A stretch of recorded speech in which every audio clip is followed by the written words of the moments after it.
This video is for entertainment purposes only. None of the information you're about to hear should be considered medical advice, and you should always consult a licensed medical practitioner before embarking on a health or lifestyle change.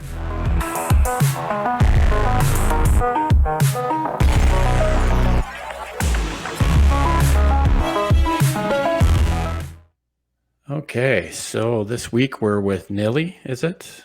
It's pronounced Neely. I know Nili? it's spelled strange. Yeah, okay. No, that's why I asked. So Yep. Nili, and your channel or your brand is Indigo Nili. Yep. So, well, thanks for being here. I really appreciate you coming on the show to speak with me for a little while here. Yeah, glad to be here. Thanks for having me. Yeah.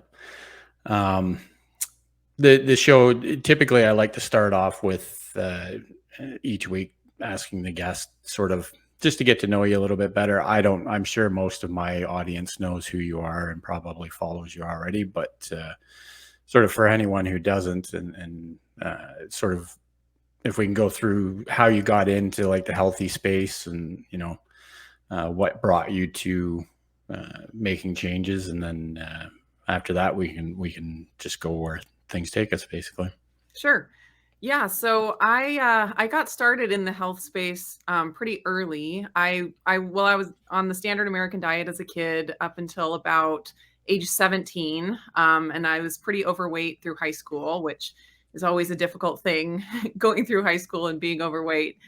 So I was motivated to lose some weight, and at that point, the Atkins diet was popular back in the early 2000s, and I had just gotten engaged when I was 19 and going to get married. So I was really motivated to lose weight. So I went on the Atkins diet, and like magic, I dropped like 30 pounds just in a couple of months. And, I thought I had found the holy grail of weight loss, and that everyone just needed to go on the Atkins diet and it would cure the world. And it's funny now, what is that, like 20 years later? My diet actually looks very similar to what the Atkins diet was then.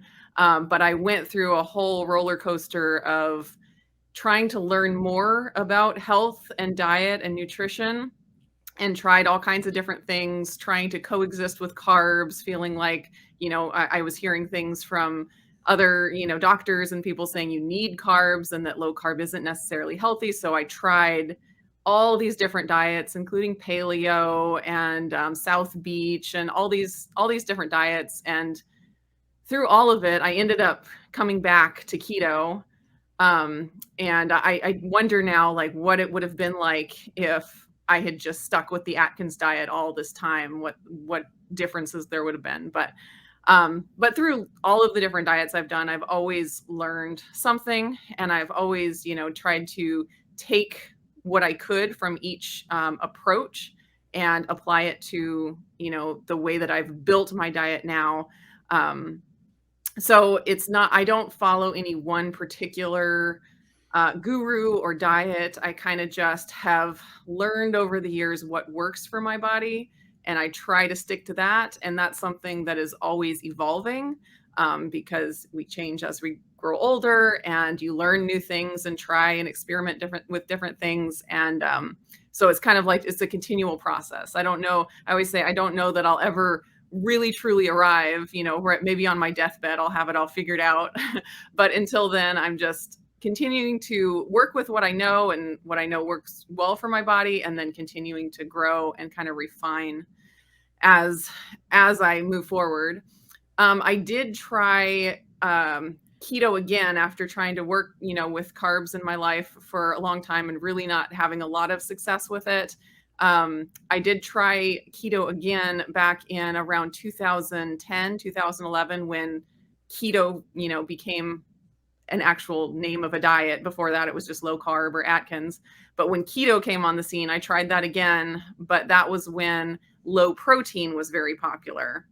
And so I tried to do, the super high fat and keep my protein like 60 grams a day or something, and felt horrible, and couldn't control my appetite, just felt generally awful. And at that point I thought, well, keto doesn't work for me. at the time, I didn't realize that adding more protein in might make me feel a lot better. I thought, well, keto doesn't work. That means I need to add carbs again. So I went back into trying to coexist with carbs again and doing other diets through there. And it wasn't until carnivore really became popular and I heard Kelly Hogan talk about her carnivore diet and how she didn't limit protein that I had the idea that maybe I would try low carb again and see if that protein piece made a difference. And it made all the difference for me. So I have been keto, low carb pretty much for the last 4 years now. And it's one of those things where I do continue to experiment and refine it, but I'm not going to go back to, trying to coexist with that high amount of carbs again. I will stay low carb. I'm pretty confident from here on out. Yeah, that I think that's, it makes a lot of sense that, obviously you've been doing experimenting with many different things in the last for like a lot of years. So, I could see how you could find different things that work. And then it's funny how I don't know where it came from, but the whole, like, I guess when the keto name first came out, it was probably still tied to like therapeutic ketosis, right? Which is a high fat, low protein, low carb Yes. diet, but that's not for the general population, whereas, people do evolve with these kind of diets. I'm the same way too. I couldn't survive on a low protein anything diet Yeah. really. So I think it's amazing that you're able to continue to come back to sort of, again, what makes you feel best, and how things uh, evolve, and you can make changes all you want. Because if you get stuck in this is the same way, I'm going to do this the same way for the rest of my life, then 6 months from now you're going to find out that, okay, well, you may have lost some weight, you may be feeling better, but things start reversing again. So you kind of have to roll with Yes. the punches. Yeah, and I think you have to learn to be honest with yourself and not just get stuck in like a tribe or a dogma where it's like Mhm. all of these people around me say that this is supposed to work, so I'm going to convince myself that I feel good even when, all of these things are happening and I really don't feel good. It's really easy to want to like go with the crowd. I mean, that's the natural thing for humans. And when you have all these people around you that are telling you this is the good and true and perfect diet, and everyone that does it feels good, then you don't feel right going against that. And so that's something I've had to learn. And I've been kicked out of a lot of different diet communities because it's like I have to figure out what works for me. And that doesn't look like exactly like anybody else, really. Even though little pieces here and there will look like other people, but I have to get all the pieces together for my own puzzle. Mhm. Absolutely. And I think that's pretty much in a nutshell why I started this show, 2 years ago when I got onto YouTube. It was because exactly that. I think we all start with the sort of same goal in mind, whether it's weight loss or feeling better or like overall health. But you can almost guarantee that we're all going to get there differently. Like, Yes. there is going to be parts that look the same, but we're all going to get there. Like when I first started keto 4 years ago, it was all about, keto products and keto baking and all this stuff. And, from where I started then and where I am today, my YouTube name has keto in the name because that's where I started. But, I'm not really, I guess technically you wouldn't say I'm keto anymore. So, because Oh, it's yeah. it's a very protein heavy keto diet. I don't eat much vegetation at all anymore. So, Close to the I, carnivore. yeah, but I'm not, you wouldn't, I couldn't call myself carnivore either. I couldn't call it a carnivore channel because then I'd get the hate from the carnivores, right? Oh, absolutely. Yeah. Yeah, I'm glad that so I've had my YouTube channel for about 12 years, and I Mhm, didn't expect it to be a keto channel, when I started it. So I'm really thankful that I didn't put a diet name in my channel because mhm, over the last 12 years, I've been all over the place, and, it would have been very confusing. So I'm thankful that I, stuck with just my name, mhm, just me. So I always say my channel is about me and whatever I'm into at the moment. And some people, are upset. They want me to be just a keto recipe channel or, just whatever. And I'm like, sorry, it's just going to be what it is, or else it won't be sustainable for me to continue. I just have to be able to share whatever it is I'm currently into. And right now it's keto and sometimes carnivore recipes and things like that. And then also my life. mhm. Yeah. Yeah, absolutely. And I've thought about that with my channel too, because like it's still my channel's still at the point where I could probably change the name and Yeah, not lose too much if I stay with the same kind of content. But I don't know. It's seems like it's a risk. I don't know. Yeah, I it guess I is. could It's do it and tricky. change it back, but and that's why even this show, when I first started this show, it was called Keto Conversations. Ah, But that was actually back when I didn't really even know anyone on YouTube. I just started my YouTube channel, but I knew a lot of people on Instagram. So all of my guests were from Instagram, and ah, everybody from Instagram was following keto. So that's where it started. But that's why I've changed it to just like a proper human diet podcast, right. because like Dr. Barry says, as long as you're eating real food and not eating all the garbage, then Yes. you can keto, ketovore, carnivore, paleo, any of that spectrum. Yeah. That's Yeah, what I it is a want. spectrum. Yeah, and that's what I want to try and bring to everybody, because there's things like the whole protein myth.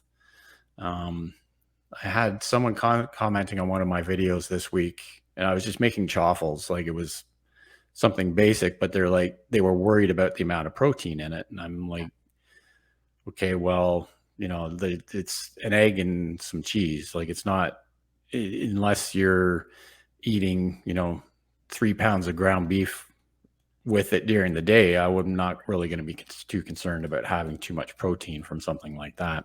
Right, and that's another thing where everyone has to find what works for them as far as protein, because some people, they say that, too much, whatever too much ends up being for them of protein will spike their blood sugar, and obviously that's not a great thing, so figuring out your kind of protein threshold is great, but then there are other people that can, eat 3 pounds of ribeye a day and their blood sugars are perfect.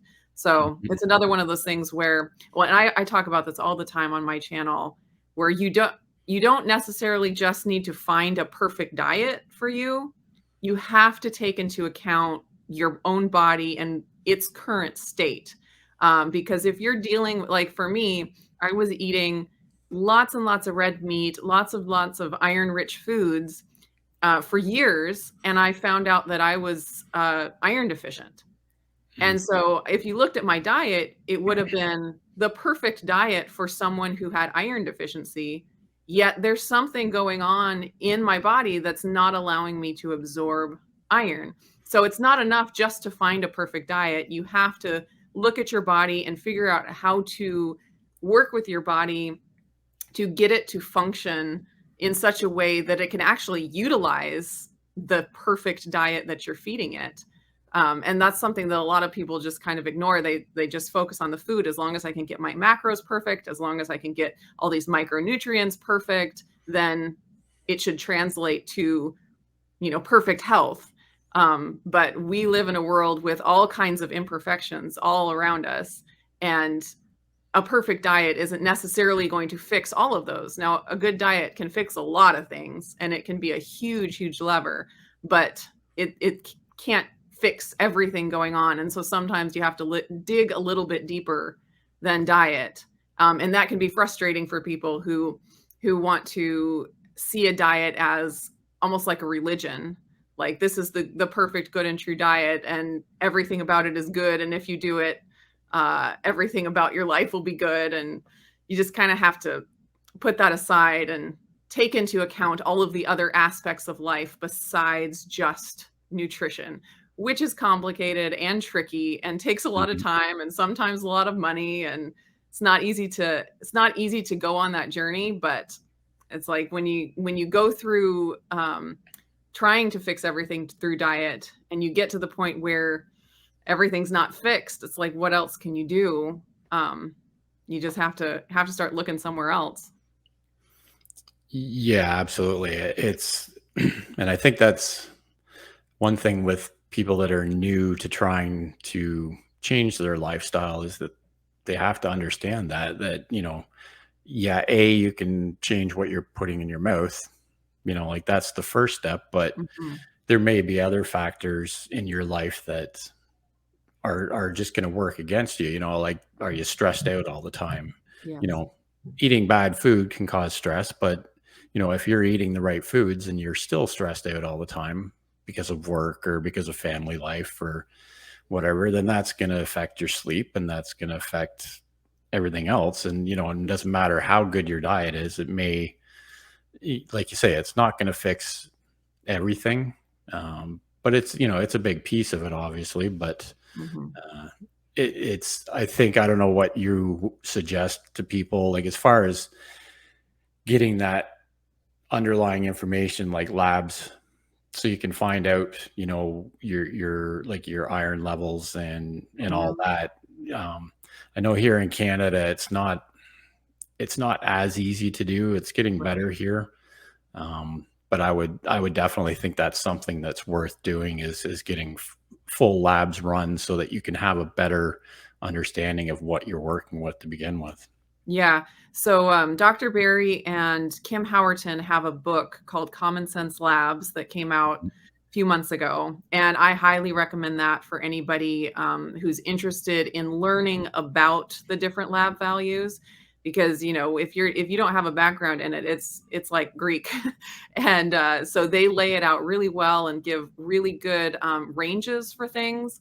Because the ranges that you'll see on just the papers from the lab can be huge. And like, for example, iron, I think it was like you could be at a 15 ferritin and be considered normal on the lab that I went to.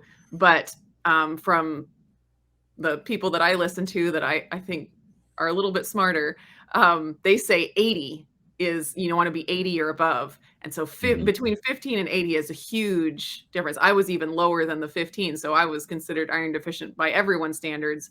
But even, if you're, at a 30 or 40, you can be having some severe symptoms, and the lab and a lot of conventional doctors will tell you that you're normal. So the Common Sense Lab book is really a really valuable tool from someone who, or from two people who take into account the low carb state. Because when we're on a low carb diet, things can be different than when you're on a standard American high carb diet. And so having that to look back on is really, really helpful and in kind of combating what your doctor may say, like, oh yeah, your ferritin is 20, you're fine. But no, no, no. Let's look at what actually is optimal and not just what is considered fine. So Sure. I Yeah. definitely recommend that book. Yeah, absolutely. I'll put a link down in the description of the Yep. video for that because I had completely forgot about that book. I remember seeing that they released that book. And again, it's one of those things where if I thought it was as easy as just going and asking or going to a third party uh, business or company here in Canada and getting those labs run, then I'd absolutely do it myself too, Yeah. because like I feel pretty good, but maybe there's something going on that I could fix that I'd feel even better, right? So Yeah, for sure. if you don't know what's going on, it's kind of hard to fix it. Absolutely. Yeah, in the US, I think everywhere except for New York, you're able to order your own labs through various different companies, that's been like the biggest thing for me, because trying to go to the doctor and pay for a doctor's visit and then have them, actually convince them to run the labs that you want, and then getting the results. Sometimes you don't even get them; they get sent to your doctor, so you have to go back and pay for another appointment. It can be a mess. So being able to order your own labs, I think, has been just a big key for me in trying to figure out my issues. So what I do is I order the labs that I want, and if I find something that is concerning, then I make an appointment with my doctor and I go talk to her about it. So it, Sure. it's it's been very good for me. But and I hope that that becomes available in more places. Yeah, and like I say, and again, and maybe it is getting easier. I just know sometimes, like for instance, I watched your video today, the Wellness Wednesday video, Mhm. and you're mentioning that you have a CGM for monitoring glucose, and that even that here in Canada, and again, I don't know if it's changed recently, but you can't get one. They're Really? 100% restricted unless you get a diagnosis of diabetes from your doctor. Wow. So if you just want to be able to monitor your blood glucose for a couple of months, you can't do it. Like, no matter, even if you want to pay 100% out of pocket, it's nothing to do with insurance or anything. Right, They've just restricted it, which, you know, it sounds like Canada to me. They've done that with all sorts of different things, but it right. just, I don't, it's one of those things where I just don't understand why, people want to try and get healthy, but there's so many roadblocks when it comes to things like that. Yeah, and speaking of CGM, I've been using one with NutriSense for the past several months, and far and away, that has been the most useful, uh, technology that I have used in my health journey. I mean, I think you don't need the technology to get healthy and, to find a good diet. You can get very healthy without any, devices or anything like that, but I've tried a lot of devices, and the CGM has just been by far the biggest benefit to my health journey.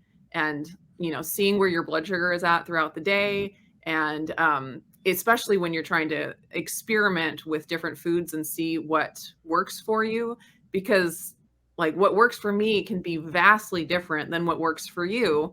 And I don't know that. I can't know that from a list from a doctor's, diet food list. I only know it by how my body responds. And there are ways to figure out what works for you without, a CGM, but the CGM just makes it so crystal clear. When I eat Brussels sprouts of all things, it makes my blood sugar go higher than if I eat cabbage. It's like Hmm. that doesn't make sense, but my body somehow processes them differently. So I know Brussels sprouts are an occasional treat, but I can eat as much cabbage as I want. So yeah, it's a very, very good tool, and I do hope that it becomes more prevalent and available across the different countries. Right. Yeah, and I think, even outside of what you're eating too, like, it can also help you see those other factors that are impacting your glucose. So, like, you could be watching it, something could happen at work or with your daily life, and you could see a spike, and you can look back and think, oh, well, maybe something was going on at that time, and it stressed me out. Or if you have a really bad sleep or something, and then the morning glucose is higher than usual. So I Yep. think it's definitely a good tool for all aspects of life. It's not, because again, that's the thing I remember so many people in live streams, like, what causes your glucose to spike? Well, one thing that'll cause your glucose to spike is stressing about your glucose levels, right? So, Yeah, absolutely. you just have to think about just trying to minimize or mitigate anything that could be causing these issues, and having a tool like the CGM obviously would be a good handy thing to have to. And if you could use it for a couple of months, 3 months, whatever, just to get that idea. Okay, well, this is what I need to stop doing, and this is what I can continue doing, would Mhm. be a good idea. Yeah, I was really surprised when I first got it. I thought that I was gonna use it and I was gonna pinpoint things that I was doing or eating that was spiking my blood sugar. And what I found it was useful for in the end was actually the opposite. I found that I could actually handle a lot more foods than Mm, I had thought. And so like I would test different, carbohydrate foods in different quantities, and I was shocked by how many of them I could actually eat without it spiking my blood sugar. And some of them would spike it way high, and then other ones, like it was like I just eaten a ribeye steak, and that was shocking. So I thought it would help me restrict my diet further, but it actually helped me expand my diet, which I think mm. for me, that's a big goal for me. It's like I'd rather not restrict anymore. I feel like I've restricted, for a long time. And if I can have a tool that helps me expand my diet, I'm all for that. Sure, absolutely. Like that's a great point. And I didn't even think about it that way either. You can because you're right. Just going back to like the Brussels sprouts and cabbage kind of thing, you just never know what maybe you can eat something that you've been avoiding for Yeah. 4 or 5 years, and maybe it's something that doesn't actually bother you metabolically. Now it may, you still have to take into consideration that eating it might unbalance you some other Yes, way as well, but absolutely. at least you have that information to start with. Yeah, it's one piece of the puzzle. Hmm. For Yeah. sure. That's awesome. And I noticed today that you have a book of your own as well. I have a cookbook that I wrote. It was Mhm. I wrote it a few years ago before I really got into doing keto recipes. I had Okay. started eating keto at that point, but my YouTube channel was not 100% keto. So the Mm. cookbook is not 100% keto. Okay. Um, it's a instant pot cookbook, and Mhm. it's healthy is in the title. So I had to go back and forth with the publisher about what does healthy mean. And they had a whole idea for the book, and so I was kind of just filling in, what they had already planned. So I didn't have a lot of say in all of it, but so they wanted it to have beans and grains and Mhm. different things like that. So I didn't have the option to make it keto, but what I did was I labeled all of the recipes that were keto, and I also put in a lot of like substitutions that could make the recipe keto.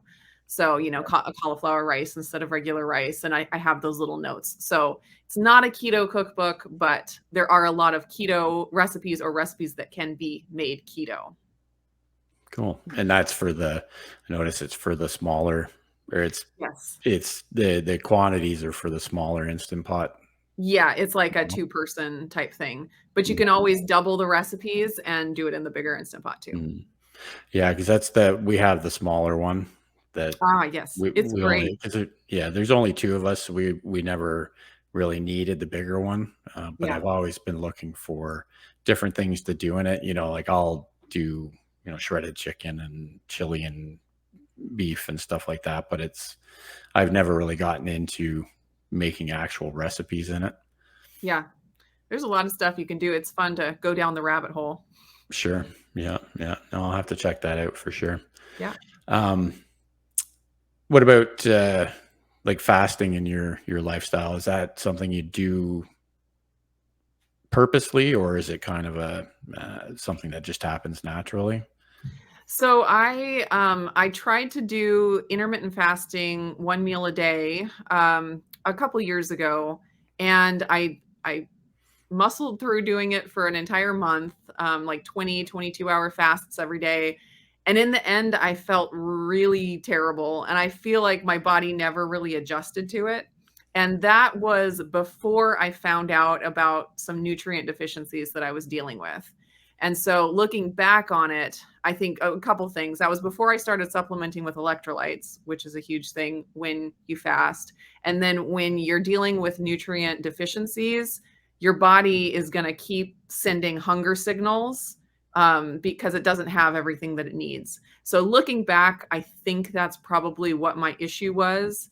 Um, and then also, it's possible my body was not, primed to tap into the body fat because I did it for a whole month and I didn't lose any weight. Mm. And so I think my body was resistant to tapping into my body fat. And I was just living on the one meal a day calories, and I ended up feeling real bad. So I kind of closed the door on fasting and felt like I just needed to focus on the diet side of it and not the condensing the window or anything. I love the idea of fasting, and it's something that I want to be able to do regularly. I'd love to be able to do extended fasts. I think like the science behind it is really solid, but the state that my body has been in, it hasn't been something that I've been able to implement yet. So that's another thing where it's like we have to take into account where our body is at. I don't have to, say because fasting didn't work for me at that time that fasting is bad and nobody should do it. I can say my body wasn't ready for it then, but maybe someday I can get my body to a place where it is ready for it, and it might be something that I start experimenting with again sometime soon because I have dealt with a lot of those nutrient deficiencies. I have used a variation of the protein sparing modified fast. That's where you just eat primarily protein. So it's not a fast, but it's a type of fast, I guess. Mhm. And that I seem to respond to a lot better than just the true fasting. My body seems to be able to drop weight when I do that, and I don't get the crazy hunger and feeling lightheaded and stuff like I do when I try to do a full fast. So not the same thing at all, but it's it's a little bit closer to fasting than my regular diet. Sure. Yeah, no, and that's, one thing I found with fasting, like I do it naturally. It's kind of a sometimes I wish I didn't fast as much as I do, but Oh, it just comes naturally for me, and I still feel pretty good with it. that's But great. I worry sometimes within the community. It seems like uh, people expect that or think that they have to fast Ah, as yes. part of keto or carnivore and everything. When like I try to tell people like, no, you don't have to. And in fact, when you're starting out, I would definitely recommend not Yeah, fasting, but for sure. just let your body come to it. If it can handle it, it'll let you know. And like you say, if you're not ready for it, you'll know for sure because Yes. it can make you pretty miserable pretty quick. Yeah, yeah. I'm still hoping for the day where I accidentally fast. That sounds wonderful. Yeah, yeah, I hear you. Okay, well, I won't take up too much of your time tonight. One thing I do like to ask everyone, sort of as a closing question, though, is looking back, or even looking back for the last few years, when you talk to someone new to keto or carnivore, or just a healthy lifestyle in general, sort of what kind of advice do you like to give people when they come to you and ask, how do I start this, and where should I go? Yeah, my biggest thing is protein, Mhm. because I have done a lot of diets, and I feel like I could have done better on every single one of them if I had upped my protein. That has just probably that has been the biggest game changer for me in my diet, and I think that there's a lot of diets that people can thrive on, but one thing that is just so important that I think everyone needs is adequate protein.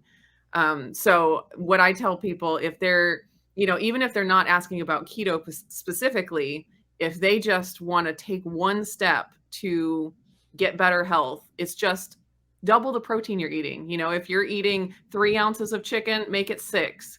And that can just be a huge catalyst. It can help with your cravings and your hunger and your energy. It can help you, not lose as much muscle, all these different things.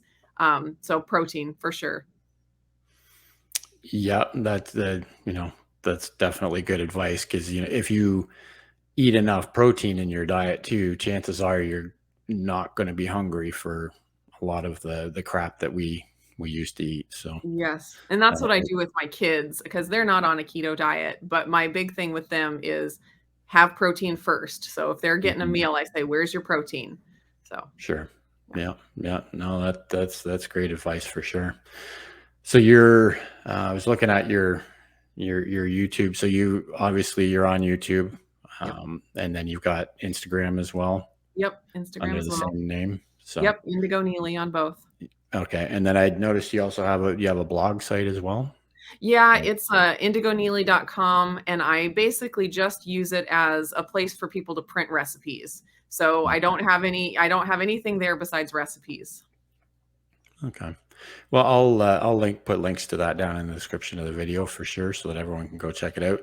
Like I was saying earlier, I'm pretty confident that most people that follow me already uh, know who you are and follow you. But like I say, that's why I want to bring a wide array of people to the show, because everybody's story can help someone. So Yes, that absolutely. that's what I'm hoping for. So I love that. I really appreciate your time tonight. And unless there's anything else you wanted to add to the conversation, we'll wrap things up here. And No, just thank you for having me. I appreciate it. It's been fun. yeah.